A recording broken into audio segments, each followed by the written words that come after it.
Hi guys, so kagigising ko lang and I've read and heard the statement of Dr. Tony na sinabi na dapat tanggalin na yung guarantee letter dahil ito yung makabagong pork barrel dahil wala naman daw guarantee letters sa ibang bansa, tayo lang meron. And my point is here.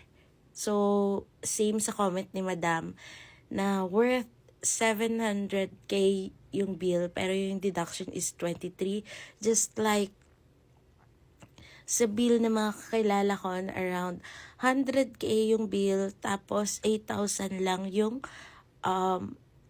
nabawas ni PhilHealth. So, where is the justice? The reason why people are asking for the guarantee letter at magmakaawa sa mga politiko is dahil kakarampot yung binibigay na bawas ni PhilHealth sa ating bill.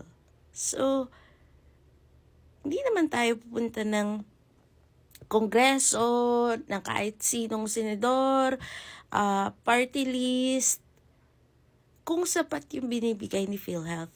So, sa totoo lang, dahil sa compulsory contribution natin kay PhilHealth, I don't understand why kailangan natin magmakaawa talaga sa ibang politiko. Mas malaki pa nga yung ambag natin sa PhilHealth Yeah, just saying. I really don't understand why people are asking funds para mag-cover up sa bills sa hospital. I don't know kung ano na yung healthcare status natin dahil malaking pondong yung napupunta guys sa PhilHealth. Sa totoo lang, I don't understand. All government employees are, kahit JO ka, COS ka, are obliged to contribute a portion of their salary sa PhilHealth. Yung iba nga, they opted to kumuha ng insurances dahil alam nilang hindi kaya ni PhilHealth magbigay ng sapat para sa atin. Yung iba kumukuha ng HMO dahil kung wala yung mga bagay na yon, kung walang HMO, PhilHealth, guarantee letter, I don't think makakalabas yung patient natin sa ospital. And, yeah, just a random thought. Di ko alam. I don't understand why. Di ko alam kung ano nangyayari sa government. Di ko alam kung anong sinasabi nilang healthcare bill dahil hindi nararamdaman ng mga Pilipino yung healthcare bill.